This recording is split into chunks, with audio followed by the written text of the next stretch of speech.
Today on People Now, Olympian Bode Miller's 19-month-old daughter dies from drowning in a pool. How the family is coping while the birth of their 5th child is just months away. Anthony Bourdain love-struck with Asia Argento. Friends speaking out about why they were concerned. And on the brighter side, Ariana Grande and Pete Davidson hit Disneyland after news of their engagement. Plus, there was an incident at the house last night. Bloody accidents, love triangles, and awkward showdowns. The Bachelorette was everything last night. Yeah, Frozen on Broadway star and Bachelorette superfan Patti Murin joins our panel live to break the whole thing down. And the stars of Freeform's The Bold Type are here with everything you need to know for the premiere of Season 2. It's all live today on People Now.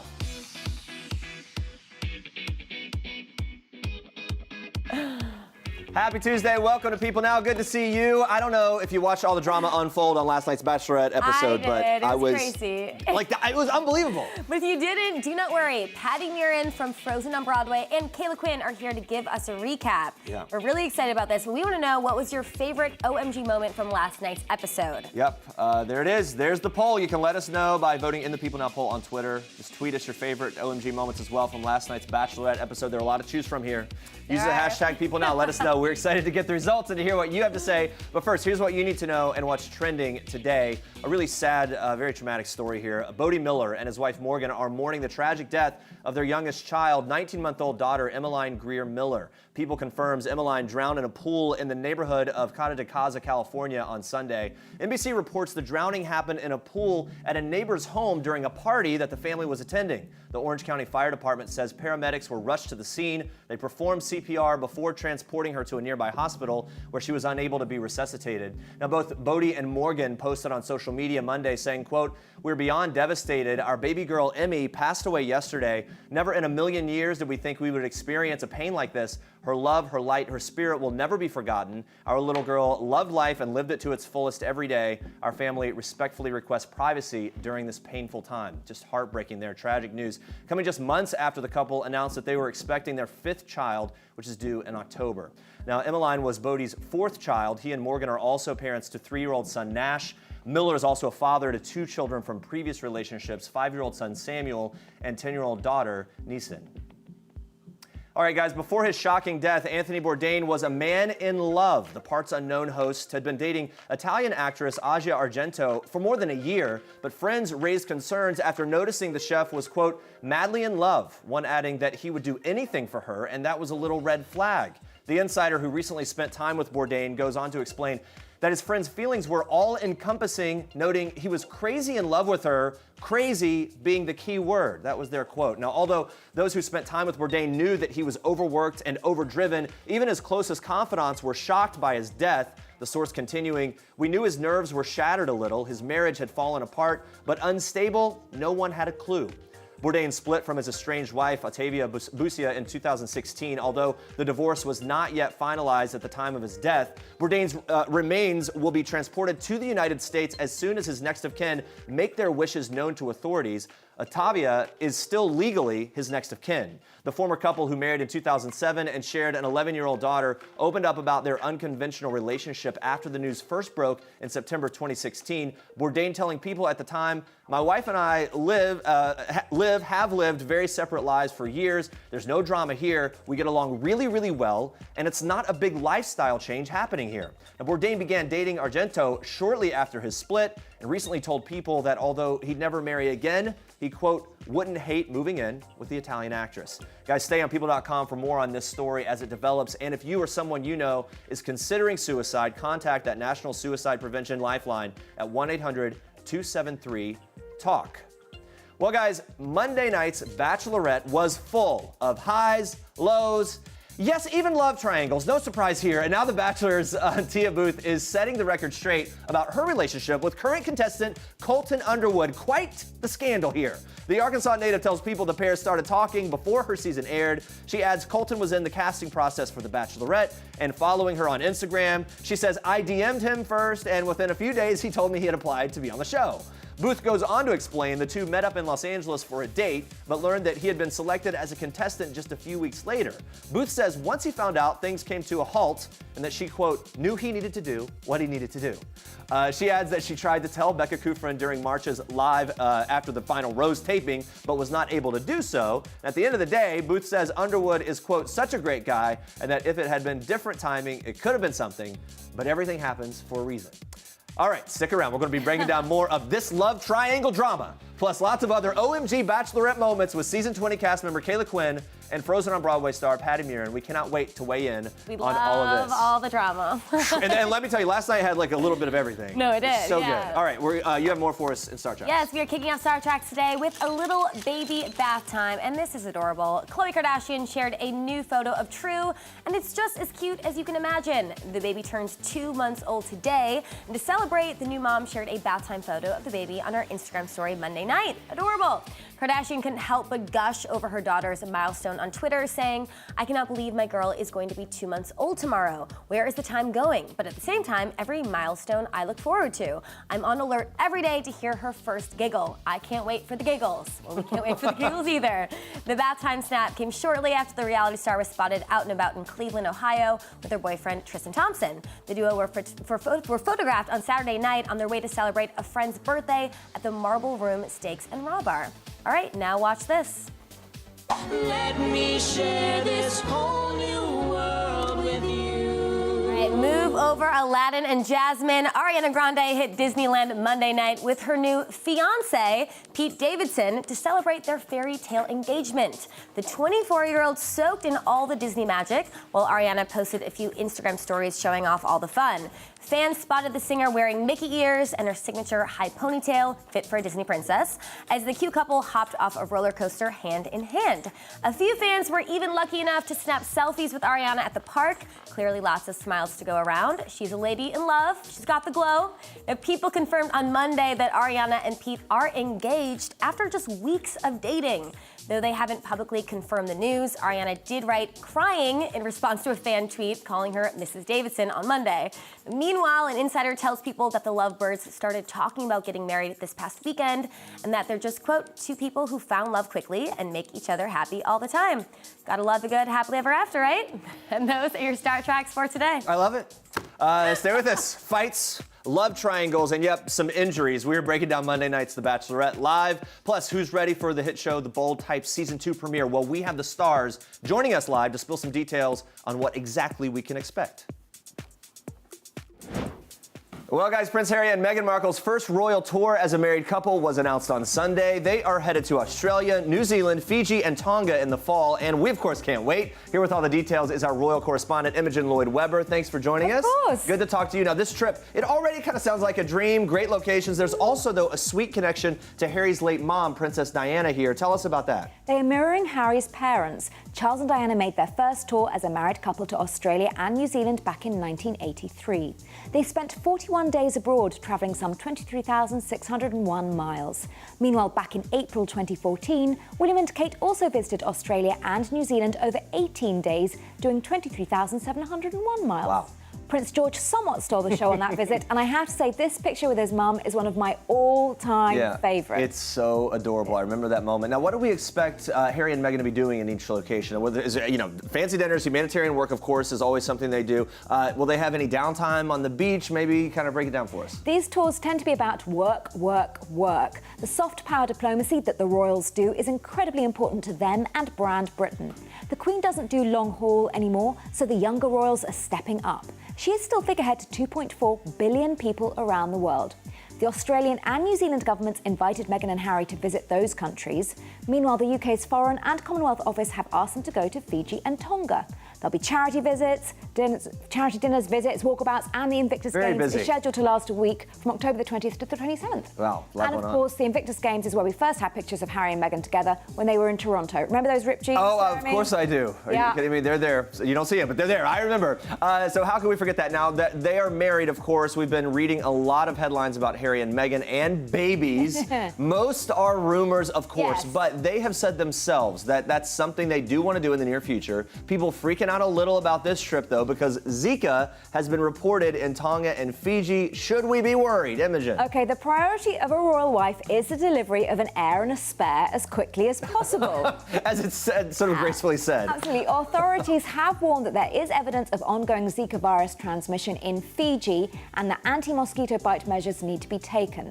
Pregnant travellers are advised not to visit at all, but for everyone else there's no real danger. They'll have all the top advice in the world available to them, and I'm sure won't be taking any risks with their health.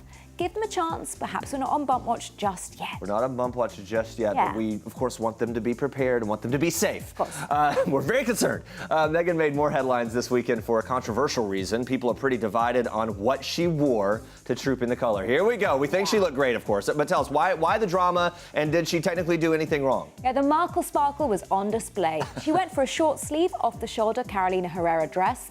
Neither Kate nor Diana have worn anything more daring than a three-quarter length sleeve to Troop in the Color, but Meghan does have more leeway than both of them. Prince Harry is now sixth in line to the throne and is never going to be king. The outfit didn't technically break the rules, but it certainly would if she wore it to the Royal Ascot next week. Okay. Off-the-shoulder and strapless dresses are forbidden at that event. All right, there you go. Now, one thing is for sure, we knew that Meghan was going to come in and kind of shake things up. Do you think that influence will also affect her upcoming royal tour? I mean, how's it going to look different from maybe a tour that William and Kate would take? So William is the future King of Britain and head of state. Kate is his Queen consort. Harry and Meghan can drop the protocol a bit more. And the British fashion industry will love it. The Kate effect accumulates $1.4 billion in revenue to the UK fashion industry every year. Meghan could be worth even more to it because of her more relaxed style. It's all helpful to the royal family and Britain's brand at the end of the day. There you go. Also this weekend, we saw Meghan's sister-in-law, Kate, watching a polo match, cheering on Prince William with the help of her kids, George and Charlotte. The kids totally stole the show. I have to admit, though, it's always a little bit shocking to see the prim and proper royals playing sports because we see them in these, much more rigid and pomp and circumstance type environments. But what importance has polo played in the royal family? Yeah, so polo is known as the sport of kings. It was being played by noblemen and kings in Persia back around 230 AD. Both Philip and Charles played it. Charles and Camilla actually met at a polo match back in 1970. William and Harry continued with the tradition, and William is very skilled, even though he's left-handed and playing with the wrong hand. There you go. Very skilled guy. Is there a reason polo is the sport, a choice for the royal family to, kind of let their hair down? Not soccer, for example, or football? Well, William and Harry do play soccer or football, as we Brits say, Yes, since I it know. is played with the feet. That's true. Polo takes money and skill with horses. It's also a very sociable activity for the royals' circle, so it's no surprise that the sport is something they enjoy taking part of. The princes regularly play polo for charity. I've even seen them do so it's often for a good cause. There you go. Yeah. Got to follow the money. Makes a lot of Yeah. sense. Thank you, Imogen. Great to hear from you. Good to see you. All right, let's check in on our question of the day. We've been asking you, what's your favorite OMG moment from last night's Bachelorette episode? This is kind of a tough one, let's be honest. We got the poll going, and people are weighing in. So we've got David's bunk bed disaster leading. wow. David and Jordan's fight is number 3. No, that's 3. And then Colton's love triangle is coming in second. And And Clay's it's a pretty close race. surprise Sometimes our entry. polls aren't that close. Yeah, no, This one, I think there's hope for all of them. only the important things here. And so we're weighing it all in. Guys, keep taking our Bachelorette poll. But now, onto this. Take a look. So, my special clients, my girlfriends. Ladies, We have Becca. Nice to meet you. Cian, Tia.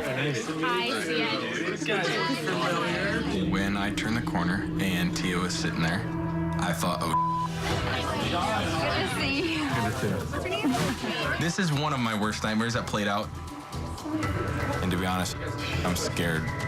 Drama, drama, drama. Surprise exes, awkward convos, lots of broken bones. That's all in this week's Bachelorette. It had everything. Yeah, and here to help break things down are season 20 cast member Caila Quinn and Frozen on Broadway star and Bachelor Nation superfan Patti Murin. And hi, ladies, thanks for joining us. Thank you so much. Also, it's crazy to see you because we just saw Frozen. Yeah. You were amazing in it. Yeah, Thank you very I can't much. tell you how hard it's been for me not to sing Do You Want to Build a Snowman the whole time you've been sitting here, so we'll see if I make it through the whole thing. Please do it. Please do it. Kayla, you can join in. Focus on Bachelorette. Let's start with Tia, Colton, Becca, love triangle. Who do you feel the most pain for in this situation? But I mean, let's be real. This is awkward for everyone, and watching it was really awkward. Let's start with you, Patti. What do you think? I guess I feel, it's hard. I was a really big Colton fan, and now I'm kind of drinking the Kool-Aid of maybe he just wants to date people who are kind of famous. No, I I'm not there yet with that.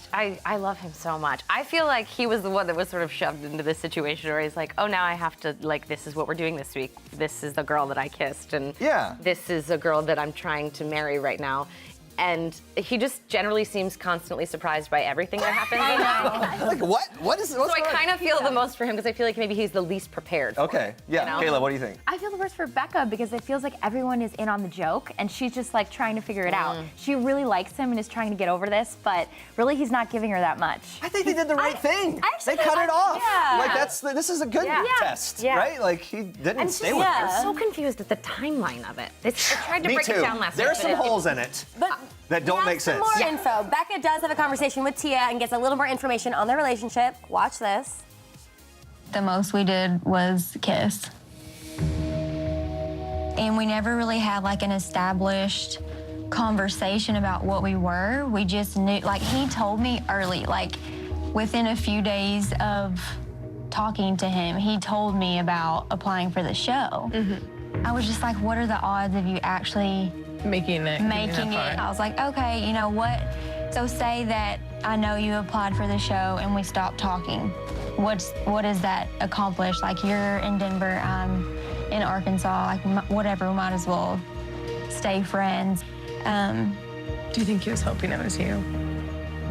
I mean, possibly, 'cause I feel like that was Okay, so now that we heard Tia's side of the story, Kayla, do you think that she's fully, that Tia's fully over Colton? Not at all. She's totally crushing on him. The way she like talks about him, she's like, I don't know. Maybe he likes me. Thanks. I love the accent. Thank you. That was good. Do you trust that? Do you trust that Colton is 100% there for Becca?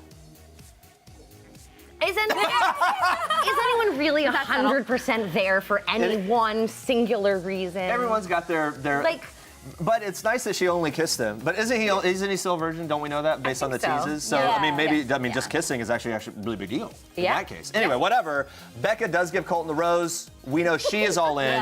What do you guys think about that? Bachelor dating, obviously different from real life dating, but would you ever date a friend's ex? Is that, I mean, where are the lines drawn? Well, this is probably a good question for you because I feel like the rules are kind of different when, you know, You're in it. you're all, well, it's like, you know, it's like being in college or high school again where everyone hangs out with the same people. So where are those lines? I mean, the lines are totally blurred, so it's really kind of a free-for-all. And the Bachelor family is really incestuous. Like, we've seen people date other people, then they, you know, end up marrying and having kids with their best friend's ex. you know? Right. This is like just standard fare at this point. Yeah. Real life, but yeah. I would never date my best friend's ex in life. Yeah. But in Bachelor But world, in Bachelor world, I mean, probably. Don't actually- Those are the best marriages. I think, I mean, you're 25 people dating one person at the same time. Like, Okay. well, it wasn't all smooches and roses. While Becca and Colton were cozying up next door, there was some awkward tension with the rest of the guys after David spilled the beans on Jordan's Tinder past. Watch this.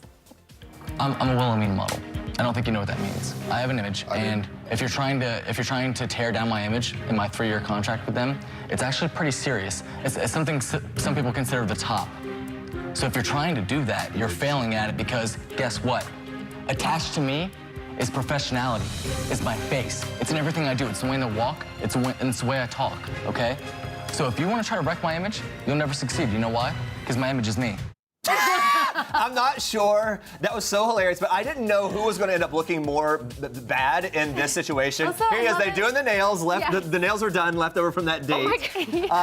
Just all of it was perfect. I don't know, Kayla, was David poking the bear here? Does Jordan need to learn to kind of shake things off a bit? I don't know, and keep the Tinder successes to himself. I mean, he was poking the bear. He brought it up like a couple times, but Jordan likes to get riled up, so it was perfect. Took the bait, didn't he? Yes, he did. All the way through. Who came out? Yeah, who came out worse? oh my gosh. Well, first of all, I was like, okay, if you have 4,000 Tinder matches, how many minutes a day do you spend on Tinder? Which someone asked him. Yes, yeah. How many minutes a day? Like, how much of your life is that? Because then he also swears he has a 100% success rate, There's a match no way rate. that's true. And then you have to. He says he's no picky, so he also has to spend a lot of time rejecting a lot of other people. Yeah. So I'm gonna go with at least like an hour a day on Tinder for this. Yeah. Wow, it's impressive. It's. But the beard game is on point, so perhaps. Yeah. So David does seem to get a bit of karma here since he's rushed to the hospital after what we think is a fight in the house. ABC definitely tricked us here, but take a look. There was an incident at the house last night. One of your guys was rushed to the hospital, and he's in intensive care. Wait, what? Who is it? David is who got hurt. Busted nose, busted face. Oh my God. Who did that? He fell out of bed. and landed on his face. Yeah, even her face is the same time. It's like, why did you lead into it that way? Buried the lead. He fell out of a bed. Unbelievable. Had us believing punches were thrown. What did you think happened? Literally, it's my favorite Bachelorette-related injury that's ever happened. Yeah, and by the way, that should that should be a Chris Harrison Emmy for that delivery and the slow roll of I mean, the we see that when we see that he comes back next week, we're like, okay, he's fine. You know what I mean? Like it was but he fell out of his bed. I think of all the people for it to happen to, that it was him. That's why you thought maybe there was actually a fight. There's blood everywhere. They set the scene. Like this is intense. One person literally even said he's in intensive care.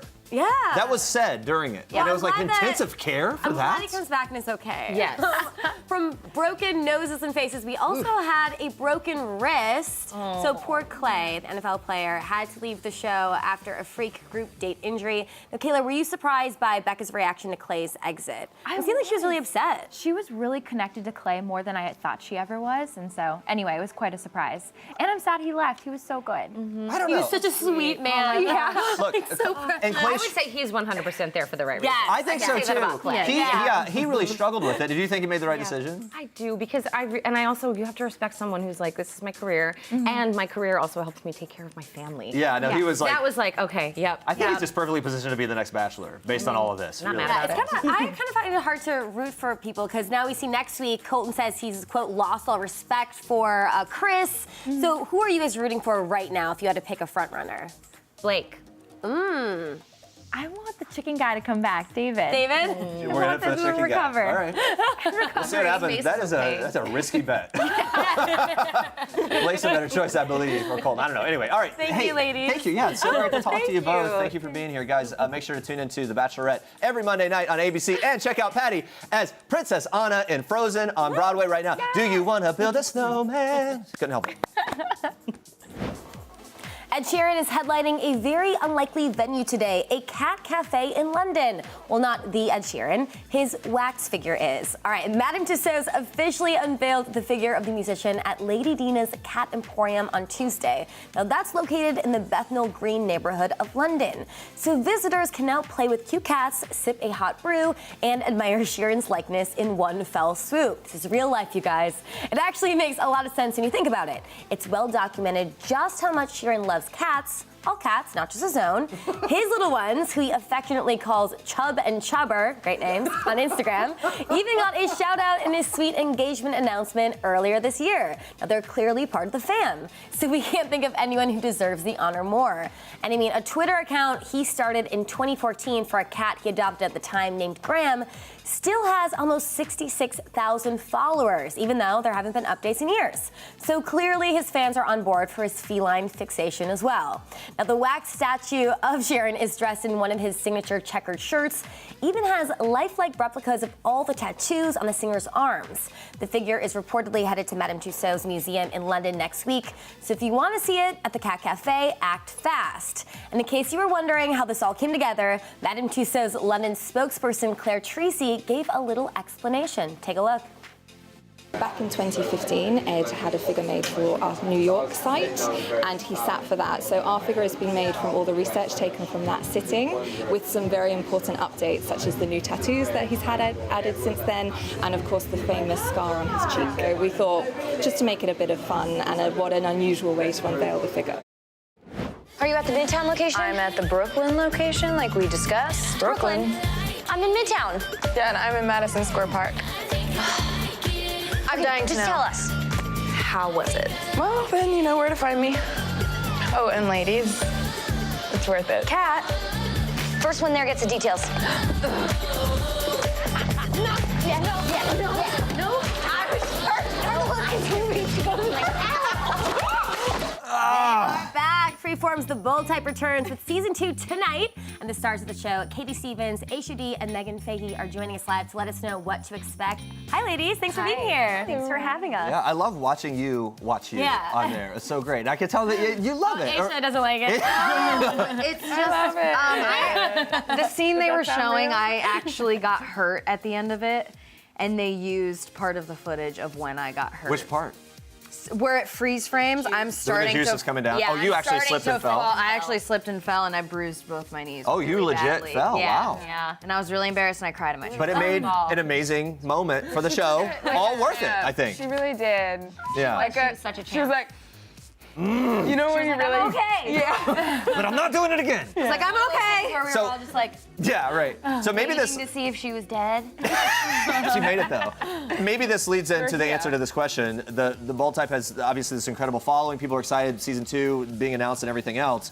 How did it feel for you though, other than injuring yourself, but walking back on the set and kind of ramping back up for a new season compared to the first time you did it? It's like coming back from summer camp, Was that- or it is summer camp. I don't know which one. Going to It's summer like- camp or coming back? Yeah, it's nice because we were finally, acclimated to our characters and, knowing who we were as our characters. More settled and comfy and. You know the drill kind of thing. Yeah. right? Yeah. But there is that moment where you step back on set and you haven't filmed for, months, and you're like, I still remember how to do this. People love the Bold Type because it covers every topic from sexual harassment, dating, slut shaming, you name it, you guys go there. I mean, how does that feel to be a part of a show that isn't afraid to shed a light on tougher issues? It's incredible. I mean, I am always like, they won't really do that. They won't really make it on TV, and then it really And it does, yeah. Yeah. Has there been something that was the most like that for you, like a topic that, oh, I can't believe we're doing this? Well, I think just in terms, too, of the way we choose to show certain things. Like, there's a moment in episode 1 where we all read the script and knew what was happening, but the first time we saw this moment between Kat and Adina, we were all like, but I think it's so cool that we are, it feels like we're being as honest as we can. Yeah. I got a yoni egg out of Jane's vagina. Yeah, that's it. It's not like well, you can take on anything at that point. Yeah. For me particularly, when I read a script and I have a sex scene, I'm always just like, why did they choose me? Yeah. Well, let's say this. Jane, sort of, fans love the dynamic between Jane and the old boss, Jacqueline. Any idea of where that relationship will go this season, or that you can tell us, or what we can expect between them? I mean, Jane is no longer Right. working at Scarlet, but she does still have moments of seeing Jacqueline. So there is and- still some sort of splashback. Yeah, there is. She sees Jacqueline. I think for her it's a little bittersweet because she does want to be at Scarlet. But it's nice because I think now she gets to see Jacqueline, and it's still that mentor relationship, but it's not her Without the boss pressure of anymore. working there, right? Yeah, Yeah. it's not her boss anymore. All right. So there's a little less pressure. Makes but sense. Yeah. Do they have a ship name? Is it Jane Quillen or? Is that no? Quellen. Jane Quellen. Jane I Quellen. didn't know there was a ship name. There should be. Well, let's start it. I'm just saying, if there's not, there should be. It should be Jane Quellen. Yeah. Aisha, you play Kat, a woman in an LGBTQ relationship. What was important for you to get right when it comes to portraying this relationship accurately? I think just telling one really specific story and making sure that it stays true to like who we always saw Kat as, and just avoiding tropes in general, and just to me it's always read as just like a really fun romantic comedy, like all the ones that I love, except it just happens to be two women of color who happen to be really strong and confident and have Yeah. Meghann, what other hot topics is the show going to take on this season, especially for Sutton? Oh, man. Well, there's definitely we deal with some slut shaming early in the season, and then later in the season, we actually meet Sutton's family, her mother. Oh, wow. Okay. We go back to her hometown. That's my favorite episode of the season. It's mine too. We had a really fun time doing that. We spend a lot of time outside of the office with the girls, which we very much wanted for season 2, and we got a lot of that. So Yeah, what do you we're love most excited. about that experience of kind of, was it shooting it or was it the storyline? Well, I think, the show is set in New York. Obviously, we Right. shoot it in Canada, but I moved to New York when I was 18, so I think that the lifestyle that comes with being of that generation, of like in that time in your life, like out at bars in New York and like experiencing the city that way, it feels like a really important part of the story to tell, and I think we really got a chance to give that some time.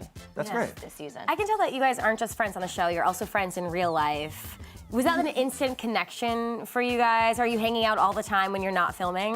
Honestly, yeah. We have no other friends.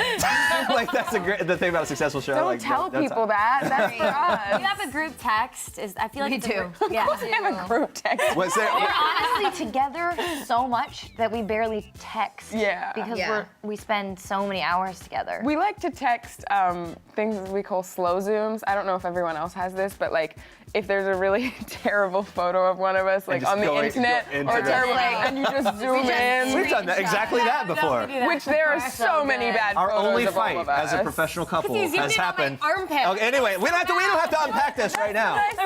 You got like a lazy eye. How about we'll do a zoom on how about that. we move from that touchy topic to asking about how we celebrated Katie's engagement? Oh, God. Katie's engagement. She's getting married. How did we all celebrate that? How did we? I cried. I was in, where was I? Well, I got was engaged skiing. in Switzerland, so I was in FaceTimed both of Wyoming. them. Yeah. She was in Wyoming and she cried.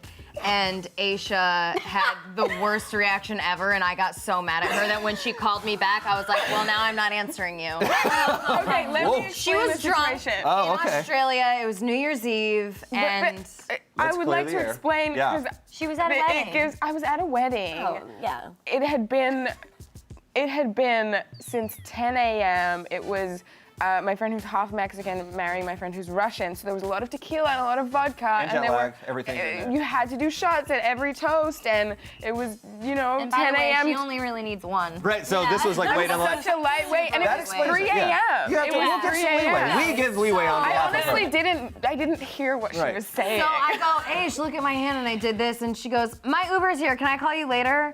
I was like, cool ring, bye. No, the best thing was a week later, she texted me really upset, and because I group texted, the guys included, and she was like, why didn't you personally tell me? And I was like, I did. There it is. We are out of time, and we're gonna have to let people weigh in on that online. Thank you for being here. Watch Freeform's The Ball Type Season 2, 2-hour premiere tonight, 8, 7 Central. They're still friends, even after this. All right, and guys, we'll see you tomorrow. Yeah, see you tomorrow, and we'll leave you with one last thing from the stars of Younger, Sutton Foster, and Peter Herman. Have a great day. Bye. Hi, I'm Sutton Foster, And I'm Peter Herman. and this is One Last Thing.